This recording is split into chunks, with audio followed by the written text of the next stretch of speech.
Welcome to Shakambari Jyotishalayam.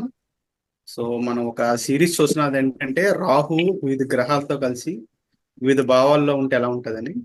So ఈ topic start చేసే ముందు సుధాకర్ సార్ ప్రార్థనతో స్టార్ట్ చేస్తాం. ఓం గం మహాగణాధిపతయే నమః. ఓం శ్రీ మాత్రే నమః. ఓం శ్రీ గురుభ్యో నమః. జ్ఞానేశ్వర్ సార్, రాహువు చంద్రుడు వివిధ భావాల్లో కలిసి ఉంటే ఎలా ఉంటుంది అనేది టాపిక్స్. గుడ్ ఈవినింగ్ అందరికి. సో గత కొన్ని వారాలుగా మనం రాహు దాంతో పాటు మిగతా గ్రహాల కలయిక అనేది జాతకంలో ఎలాంటి ఫలితాలు ఇస్తుంది అని తెలుసుకుంటున్నాం. సిరీస్ లో భాగంగా ఈరోజు రాహు తోటి చంద్రుడు కలిస్తే ఎలా ఉంటుంది.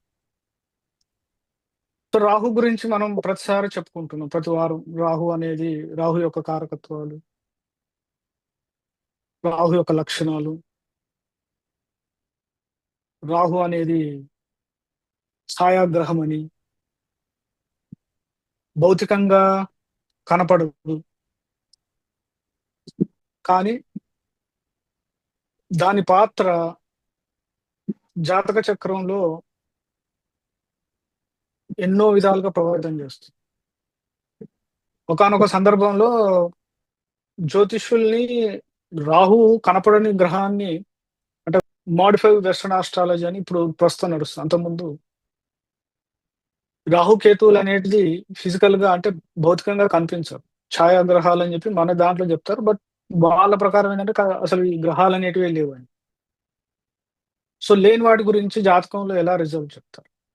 సో తర్వాత ఏం చేశారంటే మన భారతీయ జ్యోతిష్యులు రాహు కేతువులు అనేటిది ఛాయాగ్రహాలు, భౌతికంగా కనిపించవు, ఇవి వీటి యొక్క ఉనికిని ఎలా గుర్తించాలి అని అని అంటే సైంటిఫిక్ గా ఎలా గుర్తిస్తారు అని అడిగితే, చంద్రుడు భూమి చుట్టూ తిరుగుతాడు, భూమి సూర్యుని చుట్టూ తిరుగుతుంది. అయితే భూమి యొక్క దారిని, చంద్రుడి యొక్క దారి, ఈ రెండు ఒక దగ్గర ఇంటర్సెక్ట్ చేసుకుంటాయి. అంటే రెండు వృత్తాలు, చంద్రుడి యొక్క మార్గాన్ని వృత్తం అనుకుంటే భూమి యొక్క మార్గాన్ని కూడా ఒక వృత్తం అనుకుంటే, సో ఈ రెండు వృత్తాలు ఒక దగ్గర, రెండు పాయింట్ల దగ్గర కలుసుకుంటాయి. దాన్నే సౌత్ నోడ్ అని ఒకటి, నార్త్ నోడ్ అని ఒకటి. అవే రాహు కేతు అని చెప్పి మన వేద జ్యోతిషంలో చెప్తారు. ఇది కనపడని జాతకంలో ఎలా ఫలితాలు ఇస్తాయి, అది మనందరికి రావాల్సినటువంటి క్వశ్చన్. మిగతా గ్రహాలంటే వాటికి భౌతికంగా గ్రహం ఉంది, ఆకాశంలో సూర్యుని చుట్టూ తిరుగుతూ ఉంది, తర్వాత ఈ గ్రహాలన్నిటికీ నక్షత్ర మండలం నుంచి వచ్చేటువంటి శక్తి, ఆ నక్షత్ర మండలం నుంచి వచ్చేటువంటి కాంతి ఆయా గ్రహాల్లో పరావర్తనం చెంది భూమి మీద ప్రసరిస్తుంది, అది నక్షత్ర కాంతి. అలాగే సూర్యుని యొక్క కాంతి మిగతా గ్రహాల మీద పడి అది పరావర్తనం చెంది మన భూమి మీద పడుతుంది. అంటే ఇక్కడ ఆ నక్షత్ర మండలం నుంచి వచ్చేటువంటి కాంతి ఆయా గ్రహాల్లో పరావర్తనం చెంది భూమి మీద ప్రసరిస్తుంది, అది నక్షత్ర కాంతి. అలాగే సూర్యుని యొక్క కాంతి మిగతా గ్రహాల మీద పడి అది పరావర్తనం చెంది మన భూమి మీద పడుతుంది. అంటే ఇక్కడ రాచంద్ర తారార్కం అని ఒక వర్డ్ ఉంటుంది. అంటే ప్రతిదానికి చెప్పేటప్పుడు, అంటే ఈ కాలం గురించి చెప్పేటప్పుడు ఈ మూడు విషయాలు వస్తాయి. చంద్రుడు, తర్వాత అర్క అంటే రవి, నక్షత్రాలు అంటే పూర్తిగా మన చుట్టూ ఉన్నటువంటి వృత్తాకారంలో ఉన్నటువంటి నక్షత్ర మండలం. ఈ మూడిటి యొక్క కాంతి మన భూమి మీద ఉండేటువంటి వృక్ష, జంతు, మానవ, వీటన్నిటి మీద ఆ కాంతితో ఆ కాంతి మీద ఆధారపడి ఈ భూమి మీద ఉన్నటువంటి అన్ని సకల జీవరాశుల మనుగడ అనేది ఉంటుందనేది సైన్స్ ప్రకారం ఎప్పుడో కనుక్కున్నారు, కన్ఫర్మ్ చేశారు, టెస్ట్ చేశారు అందరి దేశం. ఇక మన జ్యోతిషానికి వస్తే మరి ఇవి రాహుకేతువులు అనేటివి భౌతికంగా కనిపించవు. మరి కనిపించని వాటి మీద కాంతి ప్రసారం అనేది జరగదు. జరిగినా దాని నుంచి కాంతి పరావర్తనం అనేది సైన్స్ ప్రకారం కుదరని పని. మరి అలాంటప్పుడు వీటి యొక్క ఫలితాలు అనేటివి మానవుల మీద ఎలా ఉంటాయని అదొక పెద్ద సబ్జెక్ట్ అన్నమాట. ఛాయాగ్రహాల మీద రాహుకేతువులు అనేటివి మనకి ఎలా ఫలితాలు ఇస్తాయి అని చెప్పటానికి మన వేదాంగ జ్యోతిష్యంలో క్లియర్ గా చెప్పారు. ఇవి ఏంటివంటే చంద్రుడికి ఉన్నటువంటి చంద్రుడు అంటే ఏంటంటే చంద్రమ మనసో జాత, అది వేదోక్తి. చంద్రుడికి ఉన్నటువంటి అంటే చంద్రుడు మనకారకుడు కాబట్టి మనస్సుకి వీటిని, అందుకే రాహుకేతువులు ఏమంటారంటే చంద్రుడికి నోట్స్ అన్నమాట. అంటే చంద్రుని యొక్క గమనాన్ని భూమి యొక్క గమనానికి ఒక రేషియోలో ఒక దగ్గర ఒక వృత్తం ఇంకో వృత్తం రెండు ఖండించుకుంటాయి కాబట్టి ఆ రేషియో అనేది అంటే వాటి యొక్క వేగం, చంద్రుడి యొక్క వేగం, అలాగే భూమి యొక్క వేగం, తర్వాత ఆ వలయాకారంగా తిరిగేటువంటి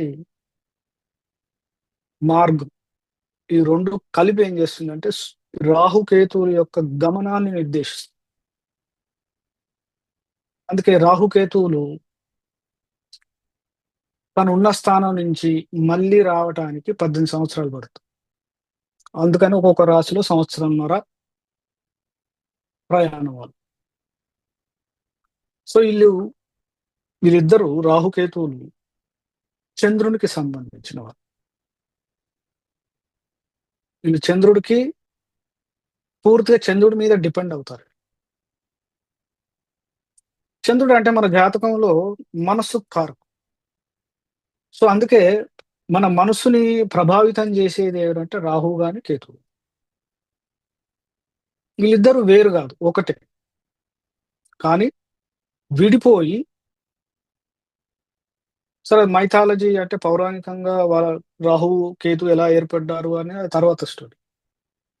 కానీ వేదం ప్రకారం లేదా తత్వశాస్త్ర ప్రకారం ఏ దాని ప్రకారం తీసుకున్నా కానీ ఈ రాహుకేతులు అనేటిది ఒకే శరీరం, ఒకే పదార్థం, కానీ రెండుగా విడిపోయి వాటి యొక్క ప్రభావం ఏం చేస్తారంటే మనసు మీద చూపిస్తారు. రాహు ఏం చేస్తారంటే మనసుకి పూర్తిగా అటాచ్మెంట్ ఇస్తారు. మనసుని ఎలా ప్రభావితం చేస్తారంటే మనసుకు నచ్చినవి దానిని ఆలోచించేటట్టు, దానికోసం దాని ద్వారా వచ్చేటువంటి రకరకాల ఆనందాలు. అంటే మనసు అనేది మన శరీరంలో దేని మీద ఆధారపడి ఉంటుంది? శరీరంలో ఉన్నటువంటి ఇంద్రియాలు, జ్ఞానేంద్రియాలు, కర్మేంద్రియాలు, ఈ 10 ఉంటాయి. సో ఈ జ్ఞానేంద్రియాలు, కర్మేంద్రియాల ద్వారా వచ్చేటువంటి అనుభవం, ఎక్స్పీరియన్సెస్ అంటారు. ఆ ఎక్స్పీరియన్స్ని, ఆ అనుభవాలన్నిటి మనసు అనుభవిస్తుంది. దాని ద్వారా ఏం చేస్తుందంటే మనసు సంతోషం, దుఃఖం, భయం, దానికి మనసుకు రకరకాల స్టేట్స్ ఉన్నాయి. అంటే స్థితులు అన్నమాట. మానసిక స్థితి అంటారు దాన్ని. ఆ మానసిక స్థితి అనేది కండిషన్ బట్టి మారుతూ ఉంటుంది. అయితే ఈ మానసిక స్థితి అనేది పూర్తిగా మళ్ళీ ఇంద్రియాలు అందించేటువంటి అనుభవాల మీదనే ఆధారపడి ఉంటుంది. అయితే రాహు ఏం చేస్తాడంటే మనసుని పూర్తిగా ఇంద్రియాల మీద కేంద్రీకృతం చేస్తాడు. ఇంద్రియ సుఖం, ఇంద్రియాల ద్వారా వచ్చే ఆనందం కోసం మనసుని దానికి బందీ చేసి పడేస్తాడు రాహు. భగవంతుడి ప్లాన్ కూడా అదే అన్నమాట. ఎందుకంటే ఈ సృష్టి క్రమం ముందుకెళ్ళాలి, సృష్టి జరుగుతూ ఉండాలి, సృష్టి అనేది కొనసాగుతూ ఉండాలి. అంటే మనిషి కర్మలాలసుడై ఉండాలని చెప్తారు మనకున్నటువంటి ఉపనిషత్తుల్లో కానీ పురాణాల్లో కానీ. తర్వాత ఆ కర్మల ఆలస్య నుంచి బయటికి రావడానికి ఎన్నో రకాల మోక్షాలు, మార్గాలు, పద్ధతులు అవన్నీ మళ్ళీ అది వేరే సబ్జెక్ట్స్. ఈ ఏం చెప్తారంటే జీవితం భూమి మీద రావటమే వేస్ట్, భూమి మీద జీవితం అనేది వేస్ట్, అసలు ఇటు రాకూడదు, మోక్షం సాధించాలి, మళ్ళీ ఆత్మ ఎక్కడి నుంచి వచ్చింది అక్కడికి వెళ్ళిపోవాలి అని చెప్పి దానికి అది ఇంకొక సైన్స్.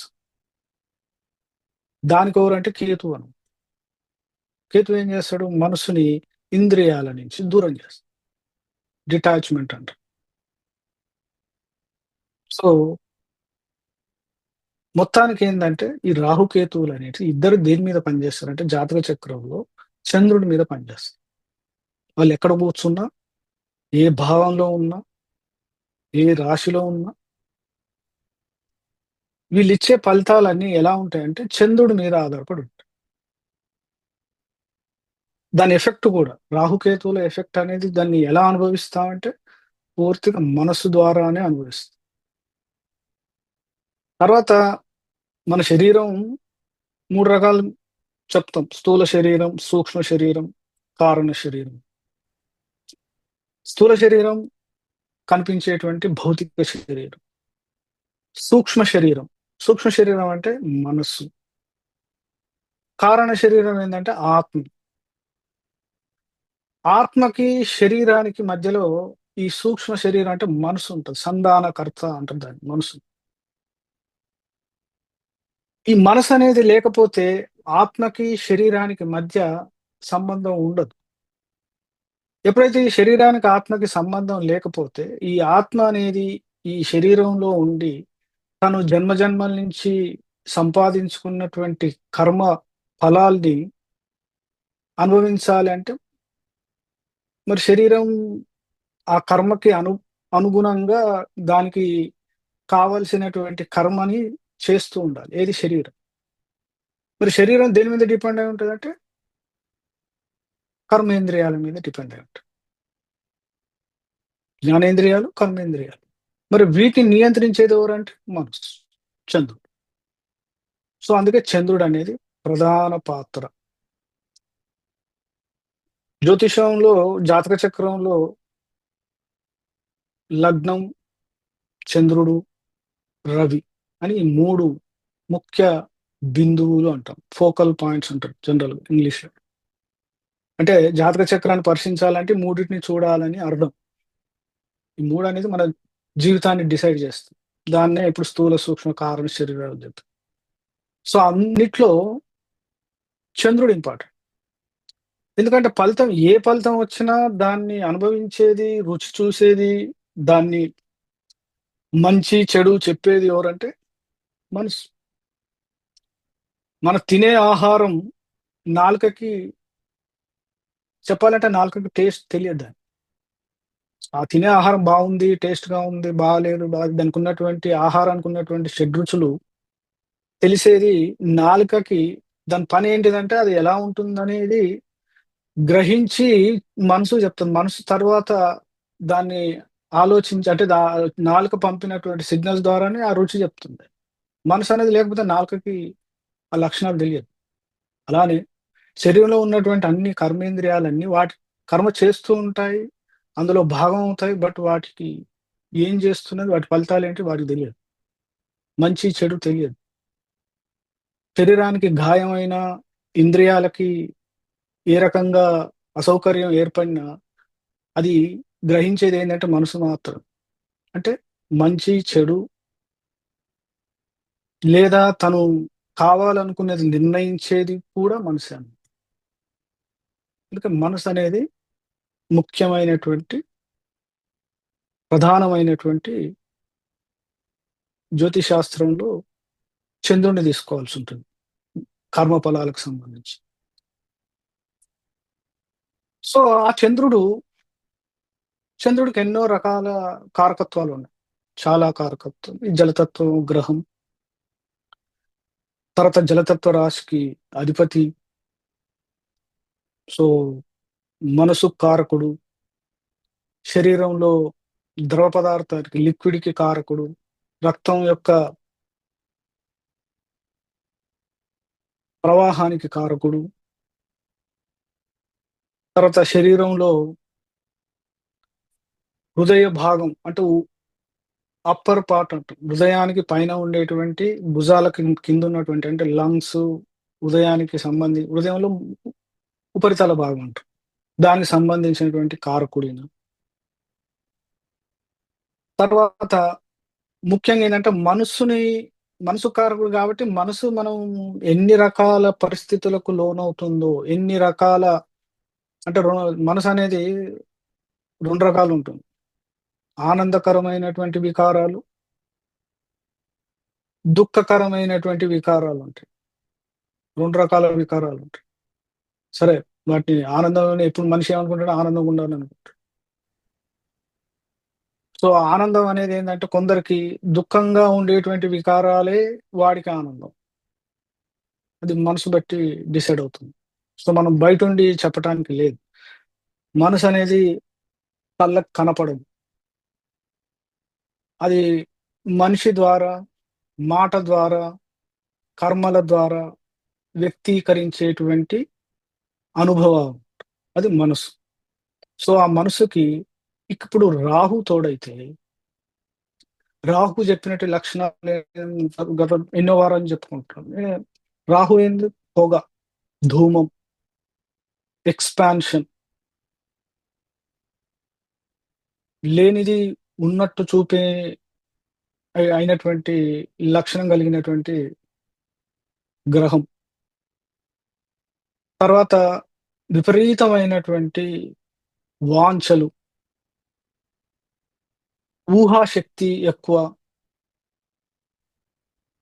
ఒక రకంగా చెప్పాలంటే చంద్రుడికి రాహు తోడైతే ఏ రకమైనటువంటి అడ్డు అదుపు ఉండదు.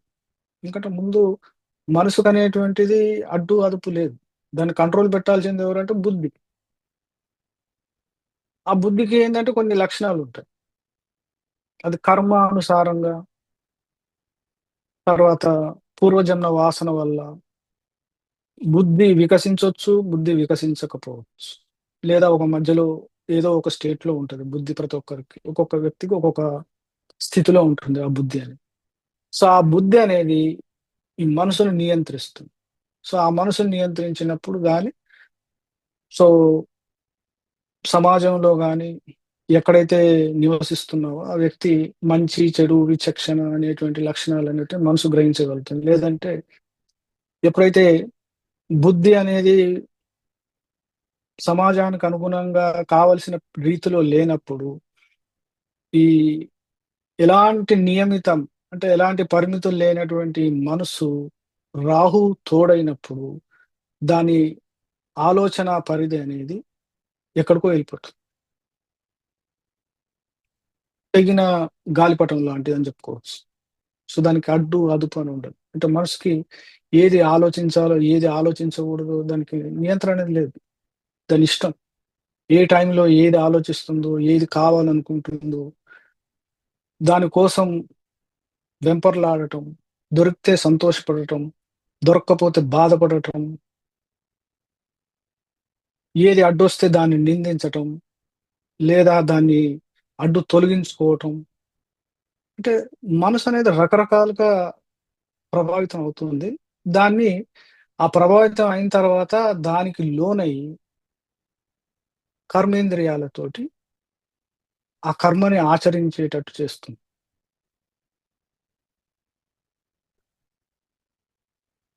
తర్వాత మనసుకి ఉన్నటువంటి రకరకాల లక్షణాలలో మనం ఏ పని చేయాలన్నా మనసులో ఒక ఆలోచన రావాలి. ఆలోచన అనేది థింకింగ్ అంటారు. రాహు తోడైతే జనరల్‌గా మామూలు జ్యోతిష్ శాస్త్రంలో ఏం చేసంటే రాహువుకి శత్రువులెవరు? నంబర్ 1 రవి, చంద్రులంట. రాహుకేతువులు. అది పురాణం ప్రకారం. కానీ వేద జ్యోతిషం ప్రకారం ఏందంటే వీళ్ళు రాహు అనేది రాహు ఎక్కడ కనిపిస్తాడంటే మనసులోనే కనిపిస్తాడు. అంటే చంద్రుడిలోనే కనిపిస్తాడు. అందుకని దాన్ని ఏమన్నా ఇంగ్లీష్లో ఏంటంటే ఎక్స్పాన్షన్ ఆఫ్ మైండ్ అంటారు రాహు. మనసు ఎప్పుడైతే ఒక విస్తృతి, పరిమితం లేనటువంటి విస్తృతి అయినప్పుడు వచ్చేటువంటి ఆలోచన పరంపరకి, దాని రూపానికి రాహు అవుతారు. సో అందుకే ఎప్పుడైతే రాహు చంద్రుడితో కలుస్తాడో ఆ వ్యక్తికి ఓవర్ థింకింగ్ ఉంటుంది, విపరీతమైన ఎబ్నార్మల్ అంటే అసాధారణమైనటువంటి ఆలోచన శక్తి. తర్వాత అనుకున్నది సాధించటానికి ఏం చేస్తారంటే మనసు మీద కావలసినంత ప్రెషర్ పెడతాడు, ఒత్తిడి. తర్వాత ఒక్కోసారి ఏమవుతుందంటే పరిస్థితిని అంచనా వేయటంలో ఫెయిల్ అయిపోతుంది. ఎందుకంటే ఆ ప్రెషర్లో ఏం చేస్తున్నాం, ఏది చేయకూడదు అనేటువంటి విచక్షణ అనేది అంటే పూర్తిగా బుద్ధి అక్కడ పనిచేయదు ఎప్పుడైతే రాహు కంట్రోల్కి వెళ్ళిపోతుంది. అయితే వీళ్ళిద్దరి కలయిక అనేది మంచి చెడు రెండు రకాలుగా పనిచేస్తుంది. అలా అని పూర్తిగా రాహు చంద్రుల కలయిక అనేది దాన్ని నెగిటివ్ గా చూడటానికి లేదు. జ్యోతిష్ శాస్త్రంలో ప్రతి గ్రహానికి మంచి చెడు ఉంటుంది. అలాగే చంద్రుడు కూడా ఆయన శుభుడు కాదు. చంద్రుడు కూడా అన్ని రకాల మంచితో పాటు దానికి ఈక్వల్ గా అంతే నెగిటివ్ పనులు కూడా చేస్తారు చంద్రుడు. అలాగే రాహువు కూడా అంతే, ఎంత నెగిటివ్ గానే ఉంటుందో దానికి అంతే ఈక్వల్ గా పాజిటివ్ కూడా ఉంటుంది రాహు. సో రాహు చంద్రుల కలయిక అనేది ఎప్పుడు నెగిటివ్ గా, ఎప్పుడు పాజిటివ్ గా, అది ఆయా జాతకాల్లో వాళ్ళిద్దరి యొక్క స్థితి బట్టి చెప్పాల్సి ఉంటుంది. అయితే ముందు కొన్ని నెగిటివ్ సైడ్ ఎలా ఉంటుంది చెప్తాను.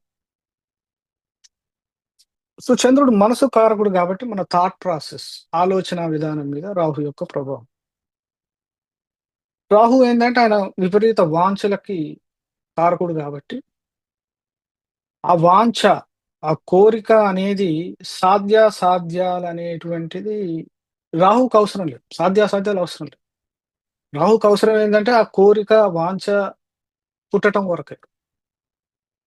దాన్ని ఏం చేస్తాడంటే మనసుకి అప్లై చేస్తాడు. మనసుని తీసుకొచ్చి మనసుకి ఇది నాకు కావాలి అనేటువంటిది ఒక క్రియేటివ్ చేస్తుంది. మనసు ఏం చేస్తుంది, దాని సాధ్యాసాధ్యాల మనసుకు కూడా లేదు. ఎందుకంటే అది ఎంతసేపు అనుకున్నది కావాలనే ధోరణి తప్ప అది సాధ్యమా కాదా అని ఎవరు చెప్పాలి? బుధుడు చెప్తాడు, బుద్ధి కాదు. సో ఎప్పుడైతే రాహువు మధ్యలో వస్తాడో బుధుడు యొక్క కంట్రోల్ అనేది తప్పుతుంది. ఎప్పుడైతే బుధుడు కంట్రోల్ తప్పిపోతుందో మనసు ఏమవుతుంది, దానికి సాధ్యాసాధ్యాల గురించి ఆలోచించక ఏం చేస్తుంది, ఆ విషయం గురించే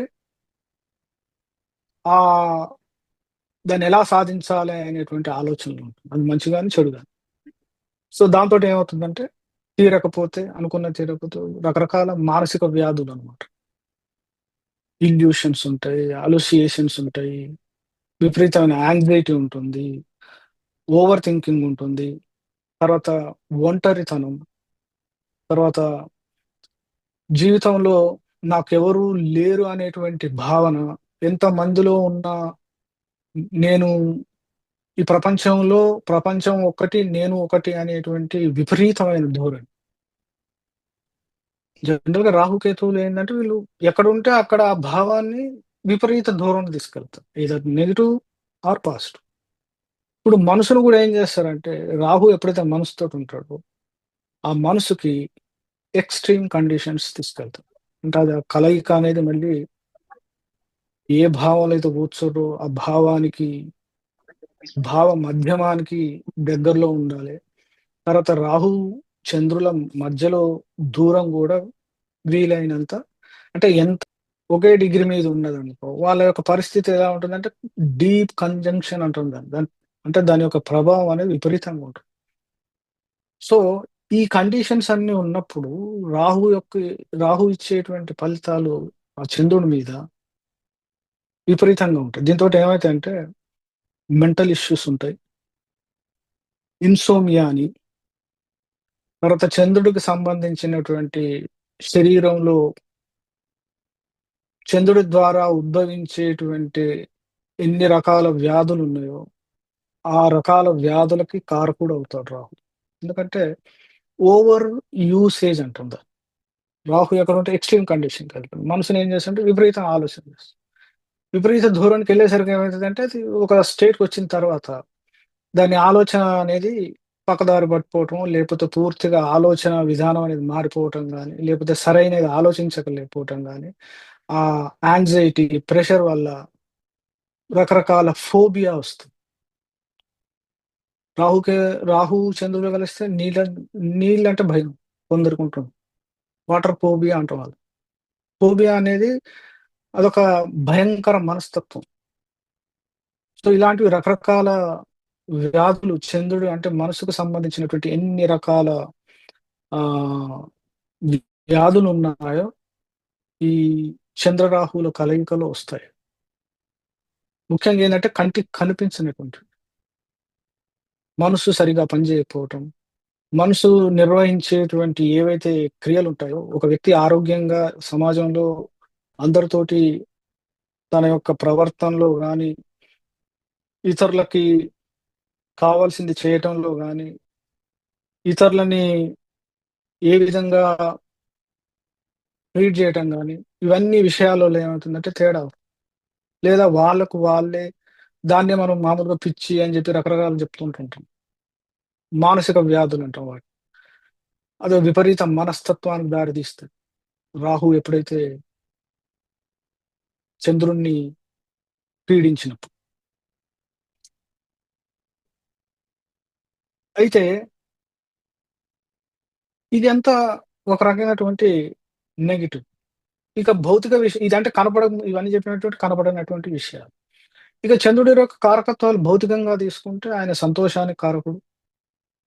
కాలపురుష చక్రంలో చతుర్థానికి కారకుడు కాబట్టి సుఖాలు, తర్వాత వాహన సుఖం, గృహ సౌఖ్యం, సంతోషం, బంధువులతో సంతోషం, ముఖ్యంగా తల్లి ద్వారా పుట్టినప్పటి నుంచి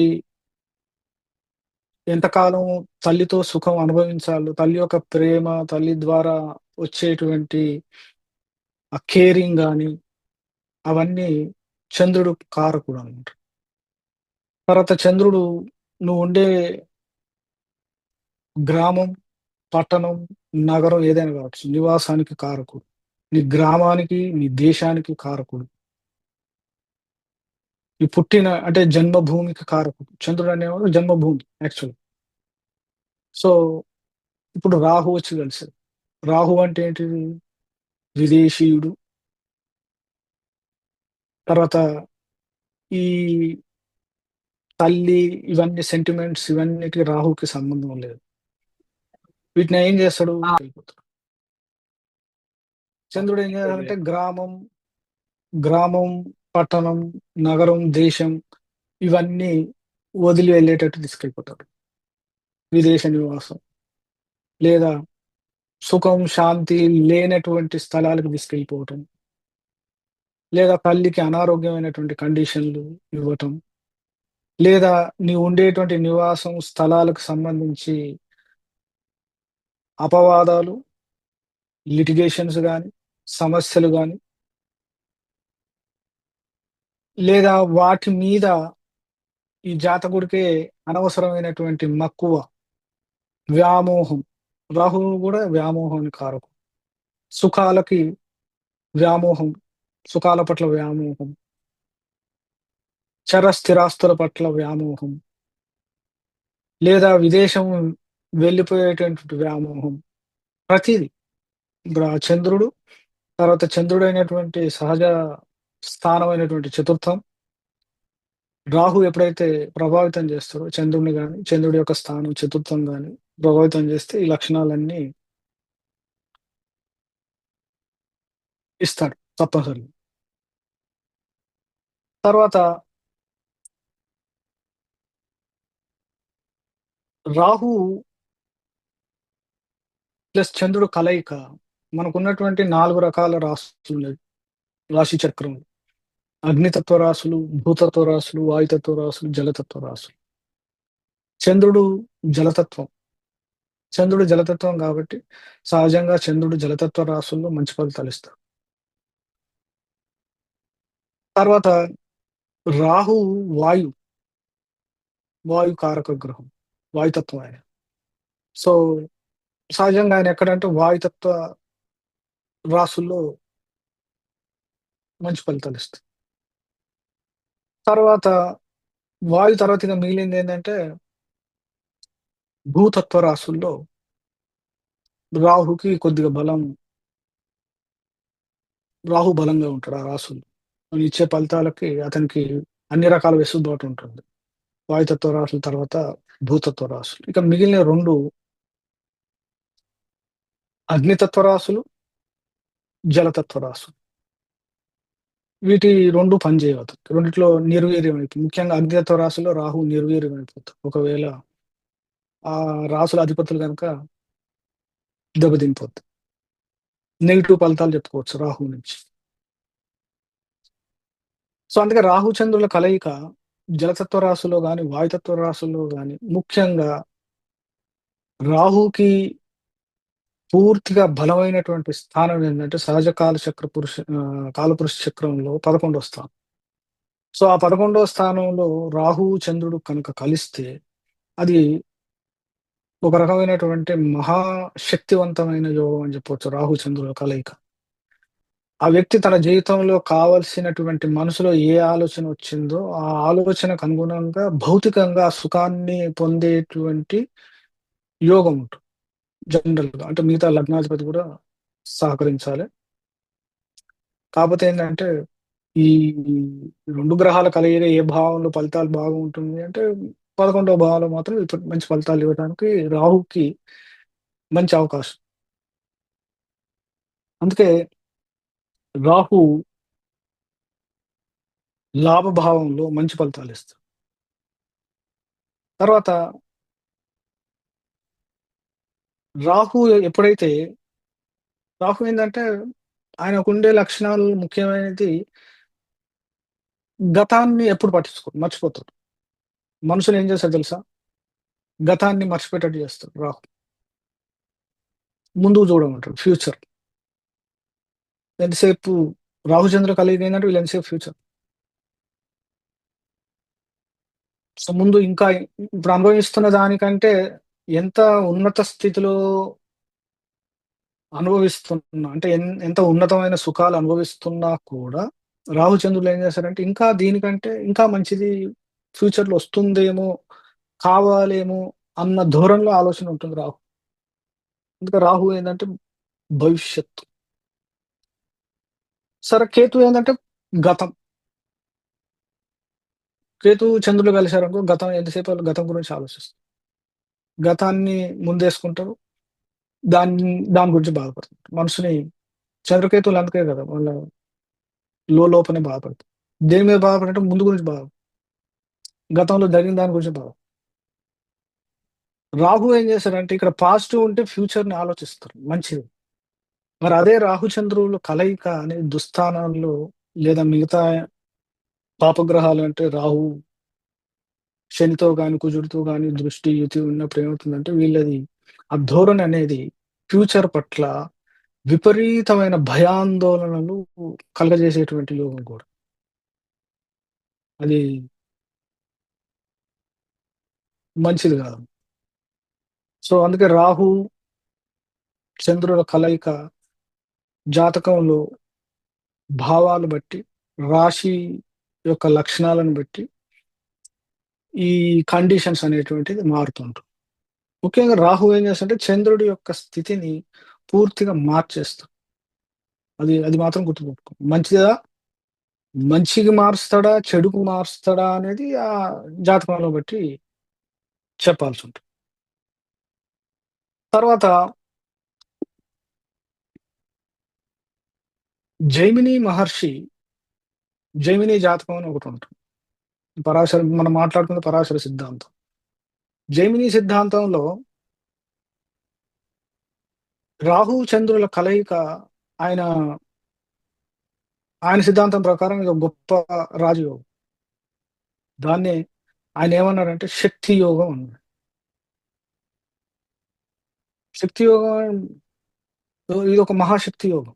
ఎందుకనంటే జాతకంలో చంద్రుడు ఇంపార్టెంట్.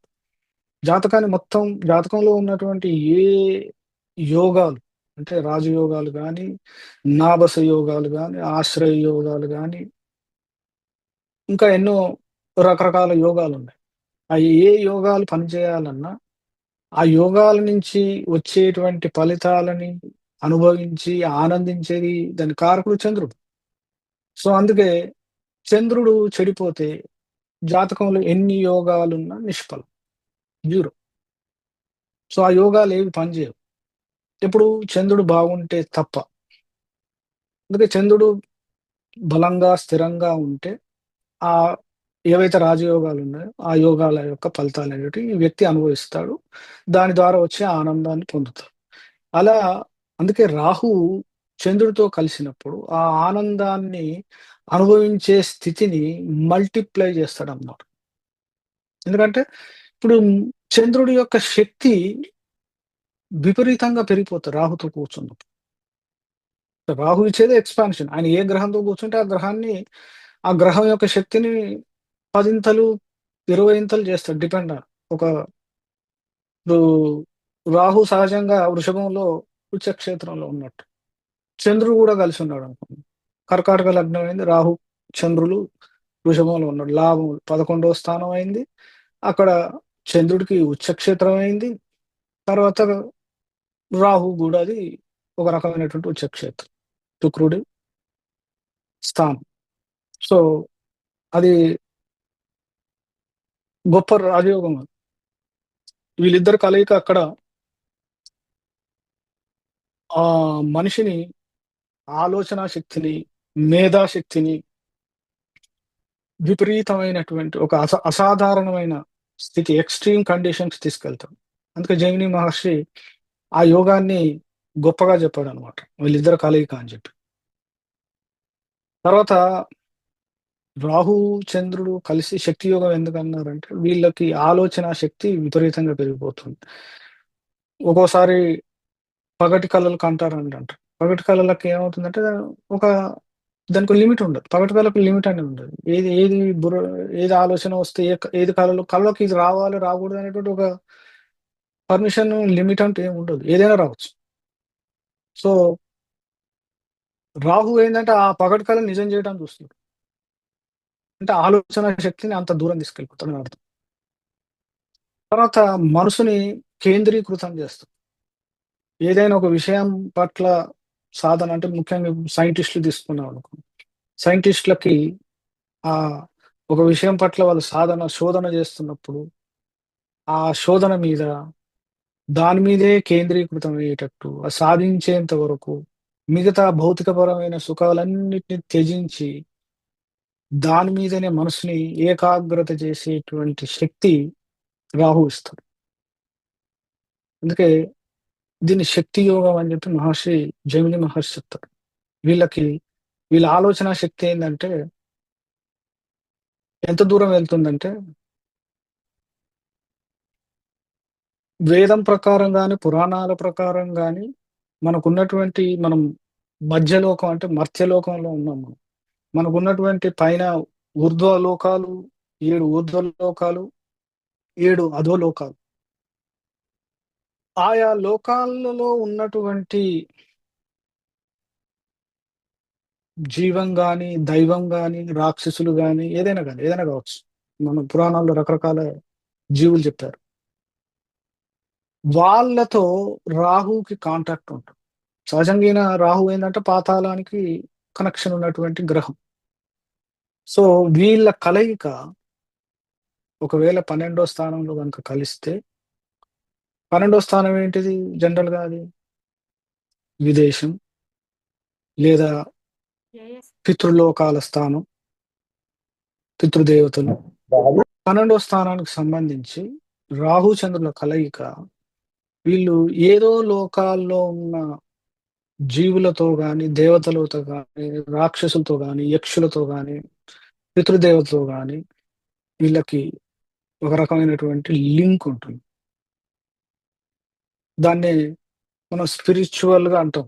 అంటే స్పిరిచువల్ అంటే స్పిరిట్ అంటే ఏంది? ఆత్మ. దాన్ని మిగతా భాషల్లో భూత, ప్రేత, పిశాచాలంటారు. అవి గూడా ఒక రకమైనటువంటి ఆత్మలే. అవేం వేరే గావు. సో, ఆత్మ ఏ లోకంలో అటు వెళ్ళక, ఇటు వెళ్ళక మధ్యలో ఉండేటువంటి ప్రేతాత్మలని, భూతాలని రకరకాల భయంకరమైన పేర్లు పెట్టి పిలుస్తుంటుంటారు వాళ్ళు. సో, ఒక ఆత్మ. వాటితో ఆత్మలతో సంబంధం కలిగేటువంటి సిట్యుయేషన్ రాహు, చంద్రుడు క్రియేట్ జేస్తారు. ఇద్దరు కలయిక. చంద్రుడు నిద్రకి కారకుడు. ఎందుకంటే నిద్ర ఎప్పుడొస్తుంది? మనస్సు కాన్షియస్ మైండ్ అనేది నిద్రపోతేనే వ్యక్తి నిద్రపోయినట్టు లెక్క. దానికి కారణం ఏంటంటే మనస్సు. ఎప్పుడు మనసుకి అలసటొస్తుంది, కర్మేంద్రియాలన్నీ పనిచేసినప్పుడు మనసుకి, కాన్షియస్ మైండ్‌కి రెస్ట్ కావాలి. సో, కాన్షియస్ మైండ్‌కి రెస్ట్ కావాలంటే మనసు, దానికి చంద్రుడు కారకుడు. సో, ఎప్పుడైతే రాహు పక్కన తోడవుతాడో, పాజిటివ్ అయితేనేమో మంచి నిద్ర, ఆ నిద్రలో ఒక్కోసారి ఎన్నో ఏ ఏ లోకాలతో కనెక్టివిటీ ఇవ్వచ్చు, లేదా మంచి నిద్ర ఇవ్వచ్చు. అదే రాహు వీళ్ళిద్దరి కలయిక రాంగ్ ప్లేస్‌లలో గనక పడితే వీడికి నిద్ర డిస్టర్బ్. దాంతోటి ఇన్సోమ్నియా, మళ్ళీ అది నిద్రకు సంబంధించినటువంటి నిద్ర సరిగ్గా లేకపోతే వచ్చేటువంటి రకరకాల వ్యాధులకు కారకుడవుతాడన్నమాట. అందుకే జాగ్రత్తగా గమనించాలి. రాహు, చంద్రుల కలయిక ఒక్కొక్క చార్ట్‌లో ఒక్కొక్క విధంగా పనిచేస్తుంది. సో, మీ దగ్గరలో వచ్చినప్పుడు చార్ట్స్‌లలో జాగ్రత్తగా గమనించండి. రాహు, చంద్రుల కలయిక వాళ్ళ మధ్య ఉండేటువంటి డిగ్రీలు గాని, భావం గాని, ఎలాంటి ఫలితాలు ఇస్తున్నారు? వాళ్ళ మానసిక పరిస్థితి ఏంటిది? అవన్నీ జాగ్రత్తగా గమనిస్తే మనకు ఎన్నో విషయాలు తెలుస్తాయి. వీళ్ళ కలయిక అనేది ఎలా పనిచేస్తుంది. ఈ రాహు, చంద్రులు చంద్రుడు చెప్పాం గదా! చంద్రుడు జనరల్‌గా ఆహ్, అమ్మవారికి కారకుడు. అంటే చంద్రుడికి అధిదేవత అమ్మవారు గౌరీదేవి. సో, చంద్రుడు సహజంగా నెలలో ఆయన తిథులుకి కారకుడవుతాడు. అలాగే నక్షత్రం ప్రతిరోజు ఒక నక్షత్రంలో ప్రయాణం చేస్తుంటాడు కాబట్టి నక్షత్ర అధిపతి కూడా ఆయన. నక్షత్ర నాథుడు అంటారు చంద్రుడు. ఎందుకంటే చంద్రుడు ఉండేటువంటి నక్షత్రమే మన యొక్క దశ అనేది మొదలవుతుంది అక్కడి నుంచి.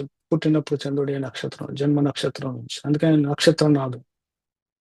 సో, చంద్రుడు తిథి కారకుడయ్యి ఇటు అంటే ఆయన మూలాలనే తిథి ఏర్పడటం, ఆయన మూలాలనే నక్షత్రం యొక్క గమనం అంటే భూమి మీద ఉన్నటు వాళ్ళకి చంద్రుడి యొక్క నక్షత్రం గమనం మీదనే మనం జన్మం, మిగతా గోచారం, దశ, చాలా విషయాలు ముఖ్యంగా పంచాంగం అనేది చంద్రుడి యొక్క గోచారం మీదనే ఆధారపడి ఉంటుంది.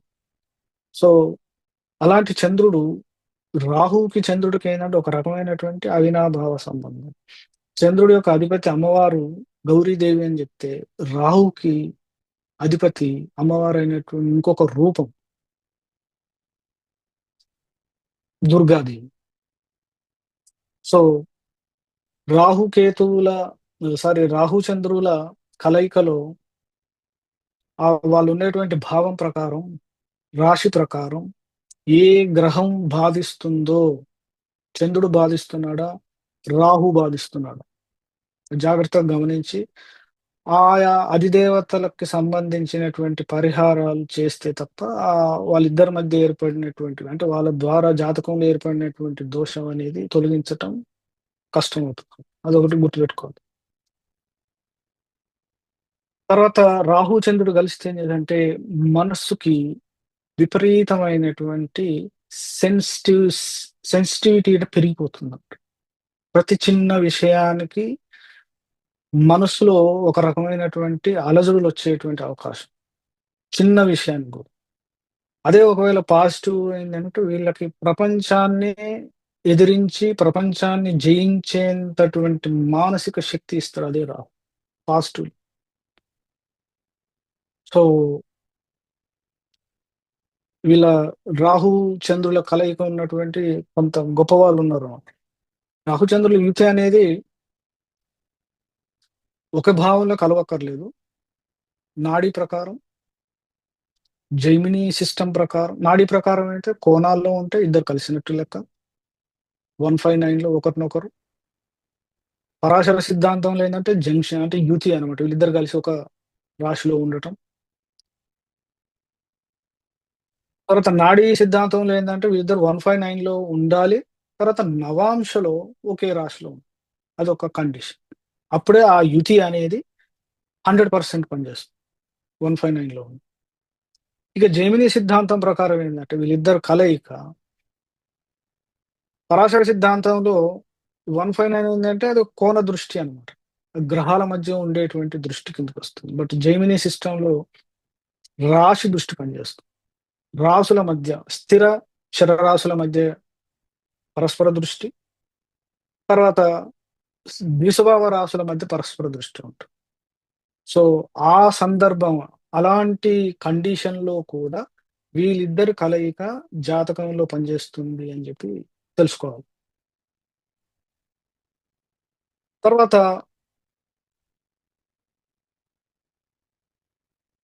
రాహు, చంద్రుడు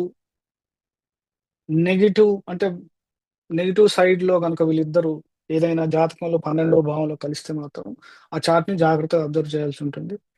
ఎవరు బలవంతులు అందులో? ఎందుకంటే పాజిటివ్‌గా కలిసారనుకో ఇద్దరు. ఇంతకుముందు చెప్పా కదా! ఏదో లోకాలకి సంబంధం ఉంటుంది. తర్వాత జరగబోయే విషయాలు ముందే చెప్తారు వీళ్ళు. వీళ్ళకి జరగబోయేది ముందుగానే ఒక రకమైనటువంటి సూచన రకరకాల పద్ధతుల్లో అందుతుంది వీళ్ళకి. అంటే లింక్ ఉంటుంది అది. ఒక అతీత శక్తికి మామూలుగా మనం భూత ప్రేతం పట్టిందని చెప్పి అంటారన్నమాట. అది అది కాదు. వీళ్ళకేందంటే ఆ శక్తి రాహు అనేది అలా ఇస్తాడు. అంటే ఒక రకమైనటువంటి సైకిక్ పవర్ అంటారు దాన్ని. ఆ సైకిక్ పవర్ తోటి వీళ్ళు కొంతమంది హీలింగ్ గూడా చేస్తుంటుంటారు బయట. ఆ పవర్ ఉన్నంత కాలం ఎదుటి వాళ్ళకి రకరకాల సమస్యల్ని అంటే ఈ psychic problems, mental issues, counselling వీటితో బాధపడే వాళ్ళకి వీళ్ళు నయం చేసేటువంటి శక్తి వీళ్ళకుంటుంది. అదే నెగెటివ్ ఉంటంటే వీళ్ళే ఇంకొకరి దగ్గరికెళ్ళాలి. వీళ్ళే కౌన్సెలింగ్ తీసుకోవాలి. వీళ్ళకొచ్చినటువంటి అన్ని రకాల మానసిక వ్యాధులన్నిటి తొలగించుకోవాలంటే వీళ్ళు ఇంకొకరి దగ్గరికెళ్ళాలి. బట్ ఇదే పాజిటివ్ సైడ్‌లో గనక చంద్ర, రాహువులు వీళ్ళ జాతకం ఉంటే వీళ్ళే ఎంతో మందిని ఆ కౌన్సెలింగ్ చేసి వాళ్ళని ఆ సమస్యల నుంచి బయటపడేస్తారు. అందుకే ఇదొక గొప్ప యోగం అని చెప్పుకోవచ్చు కలయిక. అందుకే చెప్పాను మంచి, చెడు 2 ఉంటాయన్నమాట. తర్వాత రాహు, చంద్రుల కలయిక అనేది 2 జాతకాల మధ్య పొంతన అనేది ఉంటుంది. అంటే వివాహానికి పొంతన అని చూస్తాం. పొంతన అనేది ఎవరి మధ్య అయినా చూడొచ్చు. ఇద్దరు ఫ్రెండ్స్ మధ్య చూడొచ్చు. ఇద్దరి వ్యాపార భాగస్వామ్యుల పార్ట్నర్‌షిప్‌ల మధ్య చూడొచ్చు. భార్యాభర్తలనే కాదు. ఎవరైనా గాని. ఒక ఇద్దరి మధ్య ఫ్రెండ్‌షిప్ అనేది బాగుంది, బాగాలేదు అని చెప్పుకోవటానికి ఏంటంటే ఇది మనసుకు సంబంధించినటువంటి. ఒక వ్యక్తిని ఎదుటి వ్యక్తిని ఎలా భావిస్తాడు, ఎలా ట్రీట్ చేస్తాడనేది కూడా చంద్రుడి మీద ఆధారపడి ఉంటుంది. ఎప్పుడైతే రాహు, చంద్రుల కలయిక అనేది ఎలా ఏర్పడుతుందంటే ఒకరి జాతకంలో చంద్రుడు ఏ రాశిలో ఉంటాడో ఇంకొకరి ఆ పార్ట్నర్ వైఫ్ కావచ్చు, హస్బెండ్ కావచ్చు, లేదా పార్ట్నర్ కావచ్చు, ఫ్రెండ్ కావచ్చు. ఎదుటి వాళ్ళ జాతకంలో ఇదే రాశిలో వాళ్ళకి రాహు ఉన్నప్పుడు వాళ్ళిద్దరు చార్ట్‌ని ఓవర్‌లాప్ అంటే ఒక చార్ట్ మీద ఇంకొక చార్ట్ పెట్టినప్పుడు వాళ్ళిద్దరు రాహు, చంద్రులు కలిసినప్పుడు ఒకవేళ ఆ రాశి శుభక్షేత్రం అయినప్పుడు ఇద్దరికి అంటే వాయుతత్వ రాశి, జలతత్వ రాశి అయినప్పుడు వాళ్ళిద్దరి మధ్య ఏందంటే ఒక రకమైనటువంటి అవినాభావ సంబంధం ఆ ఇద్దరు వ్యక్తుల మధ్య భార్యాభర్తలు కావచ్చు, పార్ట్నర్‌షిప్ కావచ్చు ఏదైనా గాని. రాహు ఏం చేస్తారంటే చంద్రుడి యొక్క లక్షణాలు తీసుకొని ఎదుటి వ్యక్తిని కేర్‌ఫుల్‌గా హ్యాండిల్ చేస్తారు. వాళ్ళకి కావాల్సినటువంటి సదుపాయాలు, సౌకర్యాలు ప్రొవైడ్ చేయడానికి ప్రయత్నం చేస్తుంటాడు. అంటే ఎదుటి వ్యక్తిని జాగ్రత్తగా చూసుకుంటాడు. అదే చంద్రుడు అవతలి వ్యక్తి, ఆ వ్యక్తి ఏం చేస్తాడంటే ఈ వ్యక్తిని మంచి ఎమోషనల్ సపోర్ట్ ఇస్తాడు ఆ వ్యక్తి. ఇతను ఫిజికల్‌గా కేరింగ్ తీసుకుంటే అతనేం చేస్తాడంటే ఎమోషనల్‌గా సపోర్ట్ ఇస్తాడు. సో అందుకే వీళ్ళిద్దరి కలయిక 2 వ్యక్తుల మధ్య కూడా మనం జాగ్రత్తగా అబ్జర్వ్ చేయొచ్చు. శక్తి యోగం అనే జైమిని మహర్షి చెప్పిన సిద్ధాంతం ప్రకారం శక్తి యోగం ఎప్పుడు పనిచేస్తుంది అనంటే చంద్రరాహువుల కలయిక 159లో ఉన్నప్పుడు ఇద్దరు కలిసి ఒకటో భావంలో గాని, పంచమంలో గాని, నైన్త్‌లో గాని. అది శుభయోగం కింద చెప్పాడాయన.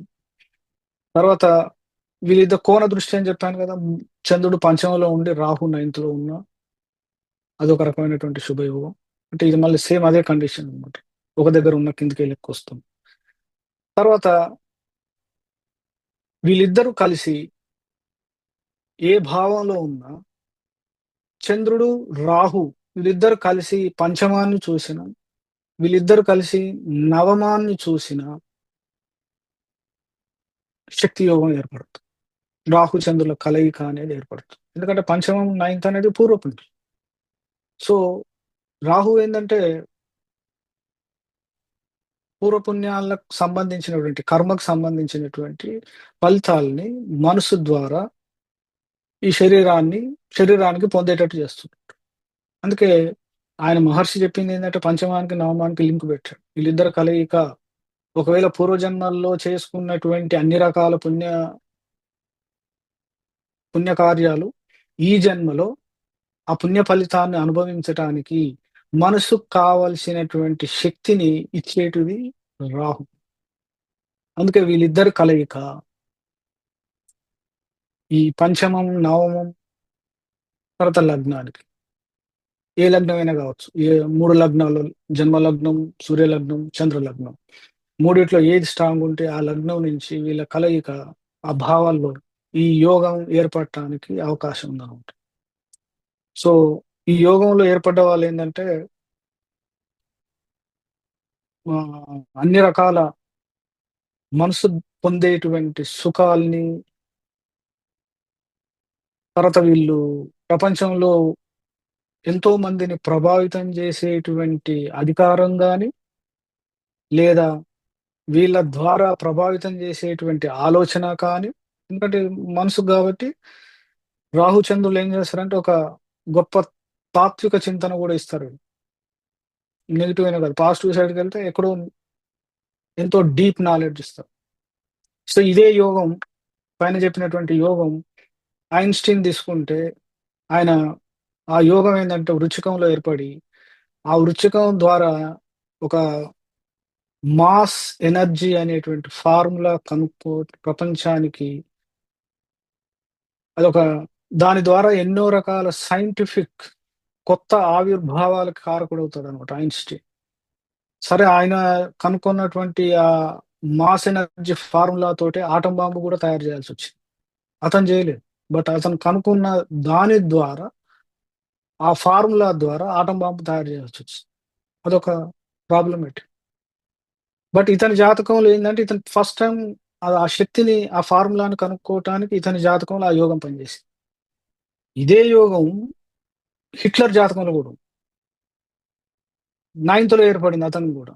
సో, హిట్లర్ జాతకంలో ఏం చేసింది? అక్కడ నెగెటివ్ సైడ్‌లో పనిచేసింది. సో, అక్కడ గురువు దెబ్బతిన్నాడు ఆ జాతకంలో. గురువు దెబ్బతిని మానవ జాతిని ఒక కొన్ని లక్షల మందిని విపరీతమైనటువంటి హింసకు గురి చేసి, చంపేసి అంటే సమాజానికి అతని ఆలోచన అనేది ఎన్ని లక్షల మందిని బాధపెట్టిందో, ఎంతమందికి బాధకి కారణమైందో ఇది శక్తి యోగం. అంటే పాజిటివ్ చేస్తే అలా ఉంటుంది. నెగెటివ్ చేస్తే ఇలా ఉంటుంది. ఇదే యోగం రామకృష్ణ పరమహంసకు గూడా ఉంది. రామకృష్ణ పరమహంస ఆయన యొక్క ఈ శక్తి కుండలిని సాధనకి, అమ్మవారిని శక్తి సాధనలో అతను ఉన్నత స్థితికి చెంది అమ్మవారిలో ఐక్యం అయ్యేంత సాధన ఇచ్చినటువంటి యోగం ఈ శక్తి యోగం. సో, ఈ యోగం ఏందంటే పాజిటివ్‌గా పనిచేస్తుంది. నెగిటివ్గా పనిచేస్తుంది. ఎటు తీసుకెళ్ళినా నెగిటివ్ పాజిటివ్ రెండు వైపులా తీసుకెళ్తుంది. అందుకే ఈ యోగం ఉన్న వాళ్ళు ఏంటంటే మనసుని నియంత్రించుకునే ఒకవేళ వాళ్ళకి లేదా వాళ్ళు చుట్టుపక్కల ఉన్న వాళ్ళకి వీళ్ళతో సమస్యలు ఉన్నప్పుడు ఏమవుతుందంటే కుటుంబంలో ఉన్నప్పుడు ఆటోమేటిక్గా ఏమవుతుంది సమస్యలు ఉంటుంది. ఒక వ్యక్తి మానసికంగా బాగలేకపోతే ఇంట్లో అందరికీ సమస్యలు ఉంటాయి. ఇద్దరు ఆ వ్యక్తి అయినా బాధపడతాడు లేదా అతని ద్వారా మిగతా వాళ్ళని బాధపడతారు. ఏదో ఒకటి జరుగుతుంది. సో అలాంటప్పుడు ఒకవేళ జాతక చక్రంలో ఈ యోగం కనుక కనిపిస్తే వాళ్ళకి కౌన్సిలింగ్ అనేది మానసిక పరిపక్వం వచ్చేటట్టు సో మానసిక తత్వ నిపుణులతోటి కౌన్సిలింగ్ చేయించి ఆ జాడ్యాన్ని తొలగించుకోవాల్సి ఉంటుంది. సరే జ్యోతిషపరంగా రకరకాల రాహువుకి చంద్రుడికి యంత్ర మంత్ర తంత్ర ధ్యాన జప హోమ దాన ఇలా ఎన్నో రకాల పరిహారాలు మహర్షులు చెప్పారు ఆయా గ్రంథాల్లో. అది అనుభవజ్ఞులైనటువంటి జ్యోతిష్ని సంప్రదించి జాతకాన్ని బట్టి ఆ నివృత్తి చేసుకోవాల్సి ఉంటుంది. సో ఇది రాహు చంద్రుడికి సంబంధించినటువంటి సూక్ష్మంగా నాకు తెలిసినంత వరకు మనకు ఉన్నటువంటి కొద్దిపాటి టైంలో చెప్పడానికి ట్రై చేశాను. సో అర్థమైంది అనుకుంటాను. అర్థం కాని వాళ్ళు ఎవరన్నా మీకేమైనా డౌట్లు ఉంటే ఎప్పుడైనా గ్రూప్లో కానీ ఎక్కడ కానీ లేదా యూట్యూబ్లో వచ్చినటువంటి కామెంట్స్ కానీ చెప్పొచ్చు. వీలైన అనుమానాలు తీర్చడానికి ట్రై చేస్తాం. Okay, thank you. Thank you Gyaneshwar sir. ఇది రాహు చంద్రుల యొక్క కలయిక వివిధ భావాలు ఎలా ఉంటుందని చాలా వివరంగా జ్ఞానేశ్వర్ వివరించారు. Thanks for watching Shakambari YouTube channel. ఈ వీడియో మీకు నచ్చినట్టే లైక్ చేయండి, షేర్ చేయండి. శాకాంబరి యూట్యూబ్ ఛానల్ సబ్స్క్రైబ్ చేసుకోండి.